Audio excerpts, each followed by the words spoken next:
दोस्तों, जय हिंद जय भारत। गुरुकुल आईएएस एकेडमी में आपका स्वागत है।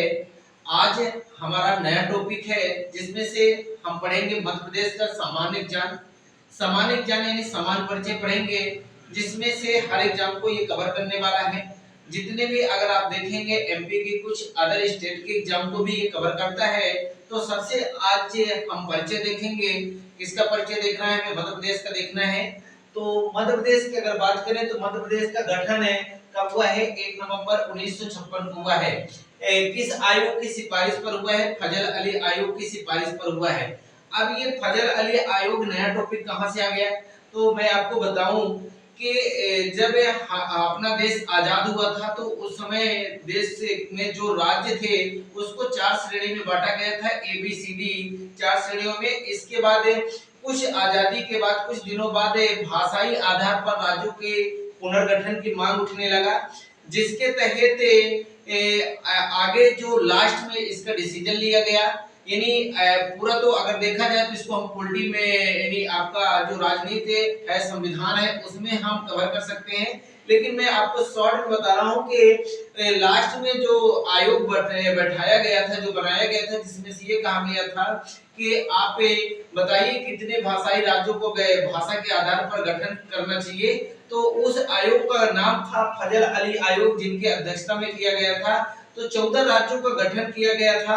तो उन 14 राज्यों में अगर बात किया जाए तो एक राज्य हमारा मध्य प्रदेश शामिल है। तो अगर आपसे पूछता है कि किस आयोग की सिफारिश पर मध्य प्रदेश का गठन हुआ है, तो आपको बताना है कि फजल अली आयोग के सिफारिश पर मध्य प्रदेश का क्या हुआ है? गठन हुआ है। तो सबसे पहले इसकी चर्चा कर लेते हैं कि मध्य प्रदेश का गठन कब हुआ है। तो मध्य प्रदेश के गठन की बात किया जाए तो 1 नवंबर 1956 को हुआ है फजल अली आयोग के तहत। मैंने आपको पहले भी बता चुका हूं। फिर इसकी बात किया जाए, मध्य प्रदेश को कुछ उपनामों से जाना जाता है। इसके से बहुत सारे उपनाम रखे गए हैं मध्य प्रदेश का। तो आप देख सकते हैं सोया प्रदेश, यहाँ पे आपको दिखाई दे रहा है कि सोया प्रदेश क्यों कहा जाता है? अगर देखा जाए तो भारत के सभी राज्यों में सबसे ज्यादा सोयाबीन का उत्पादन कहां होता है? तो मध्य प्रदेश में होता है। इसलिए इसको सोया स्टेट के नाम से जाना जाता है। लगभग अगर बात किया जाए तो 55% के आसपास हमारे मध्य प्रदेश में सोयाबीन का क्या होता है? उत्पादन होता है। दूसरा है हृदय प्रदेश या सेंट्रल इंडिया। हृदय प्रदेश इसलिए कहा जाता है कि आपको पता है कि हमारे भारत के मध्य में स्थित है। अगर हमारे शरीर के जो ये मध्य वाला पार्ट है, वही हमारा ये जो राज्य है यानी देश का ये वाले पार्ट में स्थित होने के कारण मध्य प्रदेश को हृदय या सेंट्रल इंडिया कहते हैं। अब सेंट्रल इंडिया क्यों कहते हैं? अगर हम बात किया जाए तो ये ब्रिटिश कालीन संज्ञा यानी जो हमारे यहाँ जब अंग्रेज हुआ करते थे तो उन्होंने इसको क्या नाम दिया था? Central India. ठीक है। और हम लोग इसको क्या कहते हैं? हृदय प्रदेश कहा जाता है, क्योंकि हमारे भारत की ये बीचों बीच में होने के कारण इसकी उपनाम यानी संज्ञा हमने क्या दिया? हृदय प्रदेश। और जो ब्रिटिश लोग थे इसको संज्ञा क्या दिए? Central India.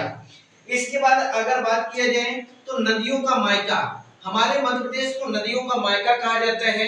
अब मायका क्या होता है मैं आपको आसान भाषा में बताऊं, जैसे कि जहां से नदियों का उद्गम होता है वो उनका मायका कहलाता है। इसके बाद जहां समापन होता है वो पूरी तरह से विलय माना जाता है।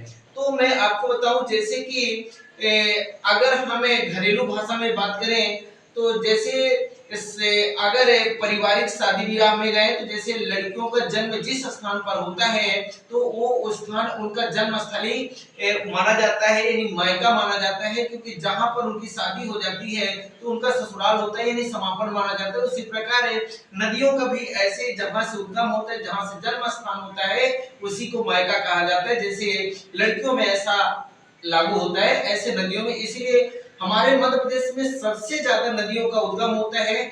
और देखा जाए तो बहुत सारी बड़ी ऐसी नदियां हैं, इसके कारण हमारे मध्य प्रदेश को नदियों का मायका कहा जाता है, क्योंकि ज्यादा से ज्यादा हमारे मध्य प्रदेश से नदियों का क्या हुआ है? उद्गम हुआ है। इसके बाद बात किया जाए तो हीरा प्रदेश या डायमंड प्रदेश, ठीक है ना।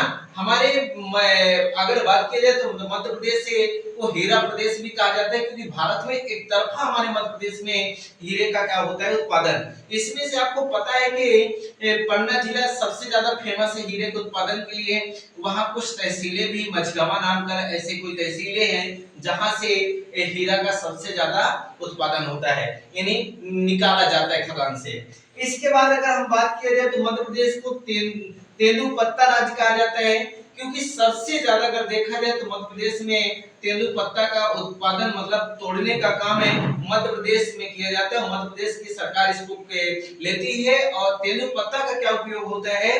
तेंदुपत्ता का उपयोग होता है बीड़ी बनाने में, सबसे ज्यादा इसका उपयोग किया जाता है। इसके बाद देखेंगे तेंदुआ राज्य। हमारे मध्य प्रदेश में सबसे ज्यादा तेंदुओं का भी संख्या पाई गई है, इसलिए तेंदुआ राज्य कहा जाता है। फिर उद्यानों का राज्य अगर बात किया जाए तो हमारे मध्य प्रदेश में लगभग 11 राष्ट्रीय उद्यान है, इसलिए इसको उद्यानों का राज्य कहा जाता है। और इसके बाद वनों का राज्य भी कहा जाता है, क्योंकि भारत में सबसे ज्यादा अगर कहा जाए तो क्षेत्रफल में हमारे मध्य प्रदेश में ही वन की प्रतिशत है। अगर पूरे भारत के एवरेज देखा जाए तो हमारे यहाँ पूरे भारत का 13% है, और जबकि मध्य प्रदेश में इसका 30 दशमलव कुछ पॉइंट में है। तो इसलिए सबसे ज्यादा यहाँ वन होने के कारण, जंगल होने के कारण मध्य प्रदेश को वनों का राज्य कहा जाता है।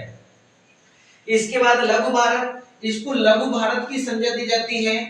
कि फिर इसके बाद अगर हम बात किया जाए तो कुछ प्रतीक चिन्ह की हम बात कर लेते हैं। मैंने आपको अलग अलग करके लिख दिया है ताकि आपको अच्छे समझ में आना चाहिए। तो आप देख सकते हैं कि 1981 में, आपको 1981 में दिख रहा होगा कि 1981 में मैं 3 चीज लिखा हूं। ऐसा क्यों मैंने लिखा हूं? क्योंकि जब हमारे मध्य प्रदेश का गठन था 1 नवंबर 1900 यानी स्थापना दिवस के रूप में 1981 में, तभी इनको जो है मान्यता हमारे यहाँ यानी इनको घोषित किया गया था। ठीक है ना? तो देखेंगे ये वृक्ष हमारे यानी राजकीय कहलाएगा, क्योंकि अगर देश का होगा वो राष्ट्रीय कहलाएगा। ये राज्य के होने के कारण यहाँ आपको हर से उसमें राजकीय लगाना है। तो राजकीय वृक्ष क्या है? बरगद, जिसका वैज्ञानिक नाम क्या है? फाइकस वैनगेलिसिस नाम है। ये आप अक्सर ध्यान रखें, क्योंकि वैज्ञानिक नाम सबसे ज्यादा पूछा जाता है और वैसे भी पूछा जाता है, लेकिन वैज्ञानिक नाम भी आप ध्यान रखें क्योंकि इनको ज्यादा से ज्यादा टारगेट किया जाता है। फिर पुष्प, राजकीय पुष्प क्या है? सफेद लिली, और इसको वैज्ञानिक नाम लिलियम टेंडियम कहा जाता है, ये आपको ध्यान रखना है। फिर पक्षी, राजकीय पक्षी क्या है? शाह बुलबुल या दूधराज, इसको वैज्ञानिक नाम क्या रखा गया है? इंडियन पैराडाइज फ्लाई कैचर, इसका नाम रखा गया है। अगर मैं बात करूं तो इसका मतलब इसको कब घोषित किया गया? तो जब मध्य प्रदेश का 25वां वर्षगांठ था, यानी 25वां स्थापना दिवस मनाया जा रहा था 1 नवंबर 1981 को, तभी इनको तीनों को घोषित किया गया था। ये आपको ध्यान रखना है।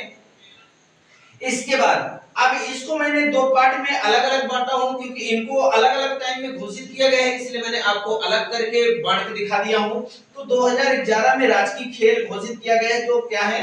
मलखम है। क्या है हमारे मध्य प्रदेश का राजकीय खेल? मलखम। ठीक है। इसके बाद अगर बात किया जाए तो 2013 में राजकीय मछली घोषित की गई है महासीर, या इसको क्या बोला जाता है? टोरटोर। दोनों नाम से जाना जाता है, महासीर या टोरटोर। इसके बाद मैंने अलग से एरो में लिख दिया है। अलग से एरो में क्यों लिखा है? इसका रीजन ये है कि इसका जब घोषित किया गया है तो इसका कोई सही डेट मिल नहीं रहा है, कहीं पाए नहीं हम लोग, इसलिए इसको मैंने आपको सामने अलग रख दिया। तो जिसमें से फल क्या है हमारे मध्य प्रदेश का? राजकीय फल तो आम है। फिर राजकीय पशु तो बारहसिंगा है। इसके बाद नृत्य क्या है? तो राई है। आपको पता होगा कि ये बुंदेलखंड में काफी प्रचलित है, और एमपीएससी की मेंस में तो इसको कई बार टारगेट भी कर चुका है। इसके बाद नाट्य क्या है? तो माछ है। और फसल क्या है? सोयाबीन। तो मैंने इसको आपको 3 पार्टों में अलग अलग करके दिखाया, जिसमें से 1981 में जो घोषित किए गए एक साथ तो मैंने तीनों को दिखा दिया। इसके बाद आपको 2011 में जो घोषित किया गया उसको दिखाया, फिर 2013 में जिसको घोषित किया गया उसको दिखा दिया, और जिसका कोई डेट नहीं है उसको मैंने आपके सामने अलग से लिख दिया। तो दोस्तों आई होप कि ये वीडियो हमारा आपको पसंद आया होगा। अगर हमारा वीडियो पसंद आया होगा तो अपने दोस्तों तक शेयर करें, लाइक करें और हमारे चैनल को सब्सक्राइब करें। Thank you.